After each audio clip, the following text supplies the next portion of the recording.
Hello friends, मैं आकांक्षा GK with आकांक्षा में आपका स्वागत करती हूँ। फ्रेंड्स, आज हम लूसेंट जीके पढ़ने वाले हैं। लूसेंट के हमारा ये कोर्स है जिसमें मैं आपको हैंड रिटन पूरी लूसेंट पढ़ाने वाली हूँ। आप किसी भी एग्ज़ाम की तैयारी कर रहे हैं, स्टेट पीसीएस की तैयारी कर रहे हैं, सबके लिए लूसेंट एक बहुत अहम रोल प्ले करता है। जैसा कि मैं हमेशा बताती आई हूँ कि इसमें बहुत पेजेस कम रहते हैं, लेकिन इस कम पेजेस में भी इन्होंने बहुत सारा मटेरियल दिया हुआ है, जिससे हमको क्या है पढ़ने में थोड़ा सा बर्डन लगता है। इसी बर्डन को सॉल्व करने के लिए मैं बहुत आसान तरीके से पूरी लूसेंट को लिखी हूँ। हैंड रिटन है, आपको पढ़ने में बहुत आसानी होगी। अगर आप वीडियो से नहीं पढ़ पाते हैं तो आप ये मेरे हैंड रिटन लूसेंट के नोट्स भी ले सकते हैं। लूसेंट करने के बाद हम स्पीडी करेंगे, घटना चक्र पुनरावलोकन करेंगे, यूनिक करेंगे, और इसके बाद हम इसके ऑब्जेक्टिव करेंगे ताकि हमारा वनडे का एग्ज़ाम का पूरा पैकेज तैयार हो जाए। तो चलिए स्टार्ट करते हैं। अगर पहली बार है चैनल पे तो चैनल को सब्सक्राइब जरूर कीजिएगा ताकि आने वाली सभी वीडियो का इन्फॉर्मेशन आप तक मिलता रहे। देखिए फ्रेंड्स, मैंने कितने सरल तरीके से लूसेंट को लिखी हूँ ताकि आपको कोई भी एग्ज़ाम दे रहे हो तो आपको तुरंत पढ़ने में इतना आसान लगे और आपको बर्डन ना लगे, पढ़ने में भी एन्जॉयमेंट लगे। तो पहला क्वेश्चन है, ज्ञानी मानव मतलब होता है होमो सेपियंस, मानव का जो वैज्ञानिक नाम है। तो ज्ञानी मानव का प्रवेश इस धरती पे कब हुआ? पहले तो आदि मानव आया था, लेकिन थोड़ा सा वो ज्ञानी कब हुआ, तो वो उसका प्रवेश इस धरती पे कब हुआ? तो 30 या 40 हजार वर्ष पूर्व। ज्ञानी मानव का प्रवेश धरती पर 30 या 40 हजार वर्ष पूर्व हुआ। ज्ञानी मानव क्या होता है? ज्ञानी मानव होमो सेपियंस को ज्ञानी मानव बोलते हैं। नेक्स्ट है, पूर्व पाषाण युग की जीविका का मुख्य आधार क्या है? पूर्व पाषाण युग की जीविका का मुख्य आधार क्या है? शिकार। पूर्व पाषाण युग की जीविका का मुख्य आधार है शिकार। मतलब पूर्व पाषाण जो लोग थे, एक पुरा पाषाण था, फिर मध्य पाषाण है, फिर नव पाषाण है। तो अलग अलग पाषाण युग को 3 भागों में बांटा गया। उनमें सबसे पुराना तो जो पुराना पूर्व पाषाण युग है, वहाँ के लोग जीविका कैसे चलाते थे? तो शिकार करके चलाते थे। नेक्स्ट है, आग का आविष्कार किस काल में हुआ? तो आग का आविष्कार पुरा पाषाण काल में हुआ। आग का आविष्कार कब हुआ? आग का आविष्कार पुरा पाषाण काल में हुआ। नेक्स्ट है, पहिए का आविष्कार किस काल में हुआ? तो पहिए का आविष्कार नव पाषाण काल में हुआ। पहिए का आविष्कार कब हुआ? पहिए का आविष्कार नव पाषाण काल में पहिए का आविष्कार हुआ। नहीं फ्रेंड्स, आप मेरे व्हाट्सएप ग्रुप पे भी जुड़ सकते हैं, जिसकी लिंक आपको डिस्क्रिप्शन में मिल जाएगी। साथ ही हर पेज पे मेरा नंबर दिया हुआ, अगर आप लिंक द्वारा नहीं जुड़ पाते तो वहाँ पे मुझे बता दीजिएगा। आपको टेलीग्राम लिंक भी मिल जाएगा और व्हाट्सएप ग्रुप लिंक भी मिल जाएगा। मनुष्य में स्थायी निवास की प्रवृत्ति किस काल में हुई? स्थायी निवास मानव कब से रहना स्टार्ट हुआ? तो नव पाषाण काल से मनुष्य में स्थायी निवास की प्रवृत्ति आरंभ हुई। नेक्स्ट है, सबसे पहले किस जानवर को पालतू बनाया गया? तो कुत्ते को। सबसे पहले किस जानवर को पालतू बनाया गया? कुत्ते को बनाया गया। नेक्स्ट है, बहुत इंपॉर्टेंट क्वेश्चन है और मोस्टली वनडे एग्जाम में ये पूछा जाता है, मनुष्य ने सबसे पहले किस धातु का प्रयोग करना आरंभ किया? तो मनुष्य ने सबसे पहले तांबे का प्रयोग करना आरंभ किया। किसने? तांबे में। मनुष्य द्वारा सबसे पहला बना औजार कौन सा है? तो वो है कुल्हाड़ी। मनुष्य द्वारा सबसे पहला बना औजार है कुल्हाड़ी। मनुष्य को कुल्हाड़ी कहाँ से प्राप्त हुई? तो अतिरम्पक्कम से प्राप्त हुई। कुल्हाड़ी मनुष्य को कहाँ से प्राप्त हुई? अतिरम्पक्कम से कुल्हाड़ी प्राप्त हुई। कृषि का आविष्कार किस समय हुआ? नव पाषाण काल में हुआ। कृषि का आविष्कार कब हुआ? नव पाषाण काल में कृषि का आविष्कार हुआ। प्राग ऐतिहासिक अन्न उत्पादक स्थल मेहरगढ़ कहाँ है? मेहरगढ़ जो स्थल है वो प्राग ऐतिहासिक काल है। प्राग ऐतिहासिक, जैसे कि मैंने लास्ट वीडियो में बताया था कि अलग अलग काल बांटे हैं। ऐसा काल जहाँ पे लिखित विवरण हमें उस समय का उपलब्ध ना हो, वो प्राग ऐतिहासिक काल कहलाता है। और प्राग ऐतिहासिक अन्न उत्पादक स्थल कहाँ से प्राप्त हुए हैं? तो मेहरगढ़ से प्राप्त हुए। और ये मेहरगढ़ कहाँ पे है? तो पश्चिमी बलूचिस्तान में मेहरगढ़ है। नेक्स्ट है, कृषि में अपनाई गई सबसे प्रयुक्त पहली अनाज कौन सी है? मतलब सबसे पहले कौन सी अनाज कृषि में प्रयुक्त की गई थी? तो कृषि में अपनाई गई सबसे पहली अनाज है गेहूं और जौ। सबसे पहले अपनाई गई क्या प्रयुक्त सबसे पहले प्रयुक्त अनाज है? तो यह है गेहूं और जौ।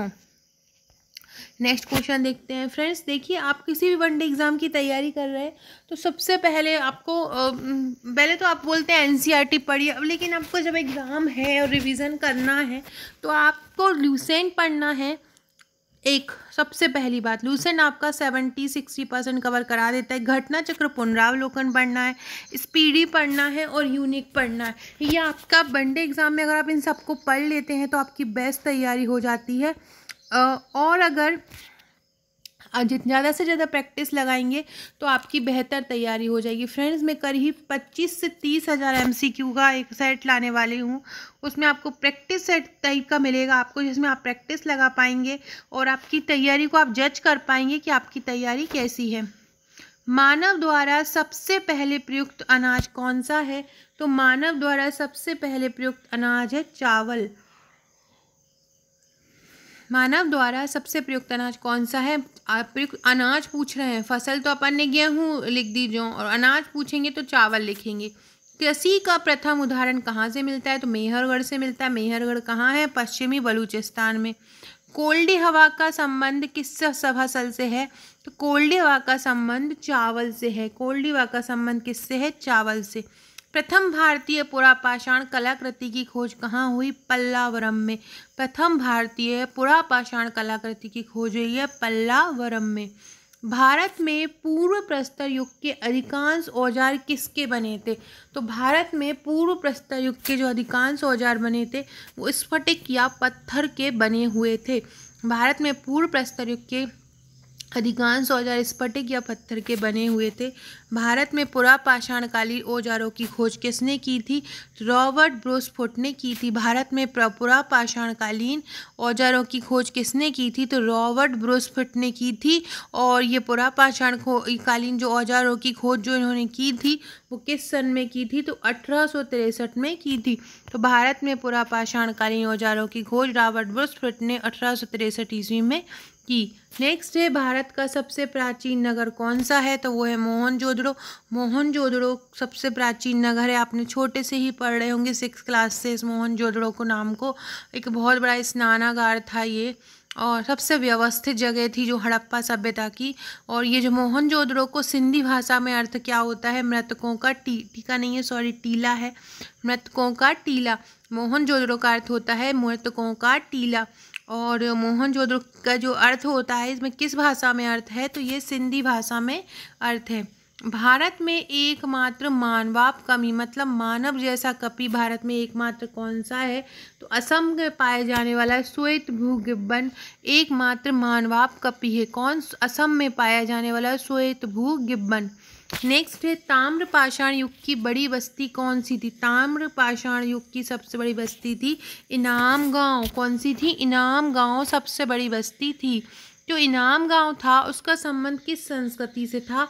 जोरवे संस्कृति से था। इनाम गांव का संबंध किस संस्कृति से था? जोरवे संस्कृति से था। भारत में शिवालिक की पहाड़ी से किसका प्रमाण मिला है? तो भारत में जो शिवालिक की पहाड़ियां हैं जो हिमालय का हिस्सा है उससे किसका प्रमाण मिला है? जीवाश्म का प्रमाण मिला है।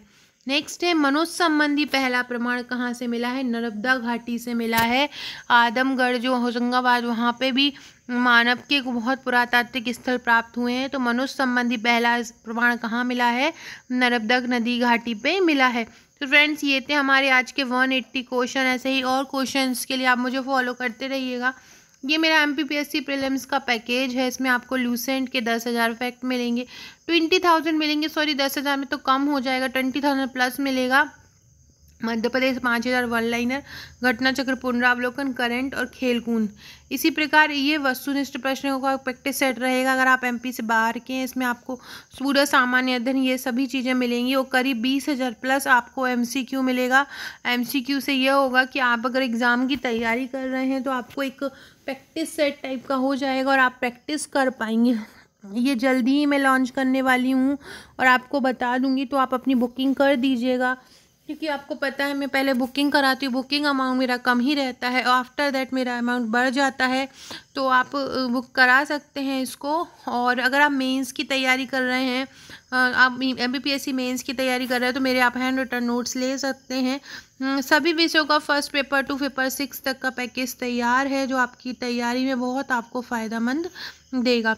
सो फ्रेंड्स, वीडियो अच्छा लगा हो तो लाइक शेयर कीजिएगा, अपना ध्यान रखिएगा, ज़्यादा से ज़्यादा राइटिंग प्रैक्टिस करते रहिएगा। ज़्यादा से ज़्यादा प्रैक्टिस क्वेश्चन लगाइएगा। बहुत से लोगों का कहना है उनका मेंस अच्छा है लेकिन प्रीलिम्स नहीं निकल पाता है, क्योंकि आप प्रैक्टिस अच्छे से नहीं करते। ज़्यादा से ज़्यादा क्वेश्चन का सेट तैयार कीजिएगा, ज़्यादा से ज़्यादा क्वेश्चन लगाइएगा, रोजगार निर्माण लगाइएगा, रोजगार समाचार लगाइएगा, आपकी तैयारी बेहतर होगी। Okay friends, thank you.